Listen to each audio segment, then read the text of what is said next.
নমস্কার, আমি ডক্টর নিমাই সরকার। দীর্ঘ ৪৫ বছর আমি হোমিও চিকিৎসা জগতে রয়েছি। আমার দীর্ঘদিনের অভিজ্ঞতা আপনাদের সামনে শেয়ার করবার জন্যে, বিশেষ করে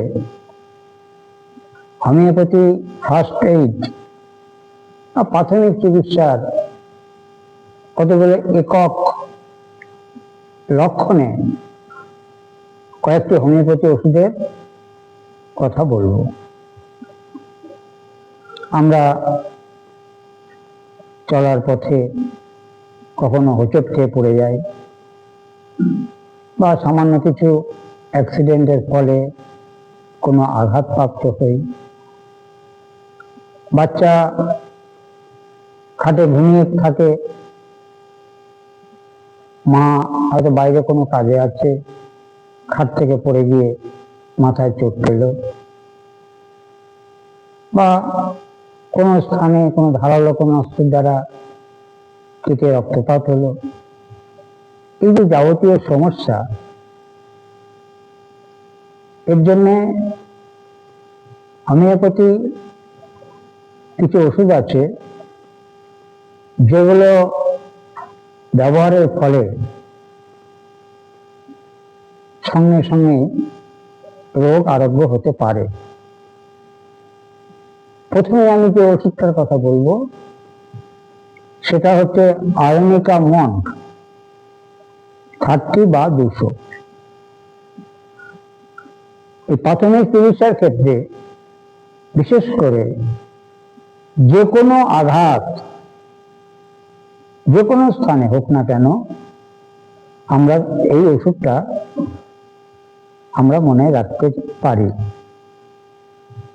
কোনো হোঁচট খেয়ে পড়ে গেলে, তখন ইটের আঘাতে চোট লাগলে বা খাট থেকে পড়ে গেলে যদি জায়গাটা ফুলে ওঠে এবং যন্ত্রণা হয়,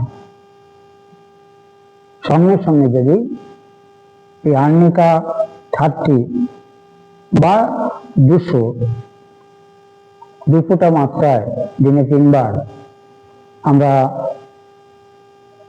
ব্যবহার করতে পারি, তাহলে সেই যন্ত্রণা ব্যথা তৎক্ষণাৎ কমে যাবে।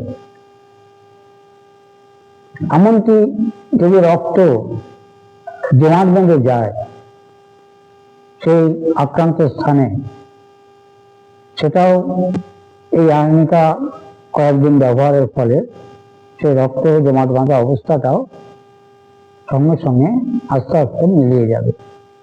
তবে যে কোনো আঘাতের একটা কথা সব থেকে মনে রাখতে হবে, যার প্রধান ওষুধ হচ্ছে জল বা ঠান্ডা জাতীয় জিনিস, বরফ। আঘাত স্থানে প্রথমে ঠান্ডা জল বা বরফ দিয়ে ওখানে কিন্তু প্রলেপ দিতে হবে, বরফ ঘষতে হবে, তাহলে অনেকটা কিন্তু রিলিফ হবে। তারপর সঙ্গে সঙ্গে যদি আর্নিকা প্রয়োগ করা হয়, তাহলে আর অন্য কোথাও যাওয়ার প্রয়োজন হবে না। এটা আমার বহু অভিজ্ঞতা দেখেছি। এইবার যদি ব্যথাটা মারাত্মক হয়, ফোলা থাকে, অথচ কোনো চিরে যায়নি, এখনো রক্তপাত হয়নি, তাহলে আর্নিকা 30 বা 200 যাই দেই না কেন, সেই সঙ্গে আর্নিকা মাদার মানে আর্নিকা চিহ্ন, এই ওষুধটা যদি জলের মধ্যে গুলে 10 থেকে 15 ফোঁটা কোনো ন্যাকড়া ভিজিয়ে সেই আক্রান্ত স্থানে যদি আমরা জড়িয়ে রাখি, তাহলে আরো ভালো কাজ করবে এবং সেই রক্ত জমাট বাঁধা অবস্থা তার দ্বারা দূর হয়ে যাবে। তাই প্রথমে আঘাতের কথা মনে এলেই আমরা এই ওষুধটার কথা যেন ভুলে না যাই। আবার বলছি, আর্নিকা মন্ক 30 বা 200 খেতে হবে 2 ফোঁটা করে 3 বার। আর্নিকা মাদার জলে গুলে সেই আক্রান্ত স্থানে লাগাতে হবে। এরপরে যে ওষুধটার কথা বলবো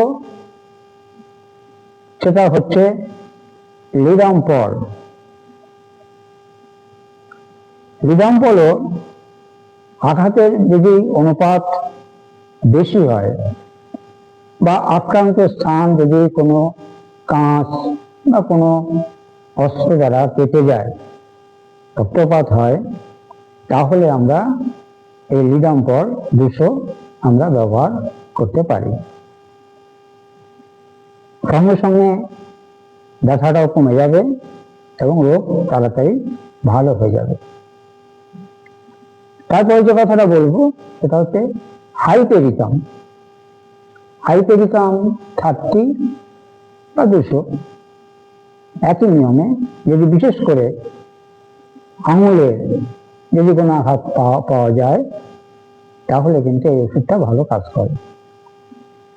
সেই সঙ্গে আর একটা কথা বলবো, এই আঘাত পাওয়ার ফলে যদি আক্রান্ত স্থান গভীরভাবে ক্ষত হয়ে যায় তাহলে আমরা সেই সঙ্গে ক্যালেন্ডুলা মাদার জলে ধুলে তুলোতে করে সেখানে লাগিয়ে আমরা পরিষ্কার কাপড় দিয়ে বা ব্যান্ডেজ দিয়ে ওটাকে বেঁধে দেবো এবং আবার পরের দিন ওটা পরিষ্কার করে আবার ক্যালেন্ডুলা মাদার লাগাবো।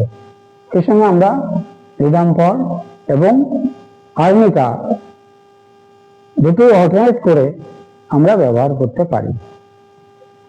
ক্ষত যদি অনেক পুরনো হয়ে যায় তাহলে ক্যালেন্ডুলা মাদার দিয়ে যেমন আমরা ব্যবহার করব, তেমনি হিপার সালফার 200, এই হিপার সালফার 200 ব্যবহার করলে ঘাটা তাড়াতাড়ি শুকিয়ে যাবে।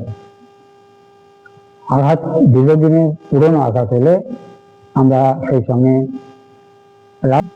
আজকে এই আঘাত সম্পর্কে এই অল্প কথাই বললাম, আপনারা ফলো করবেন। প্রতিদিন কিছু না কিছু আপনারা পাবেন। আমি আমার এই 45 বছর চিকিৎসার অভিজ্ঞতায় যা পেয়েছি সেটা আমি বলবো। নমস্কার।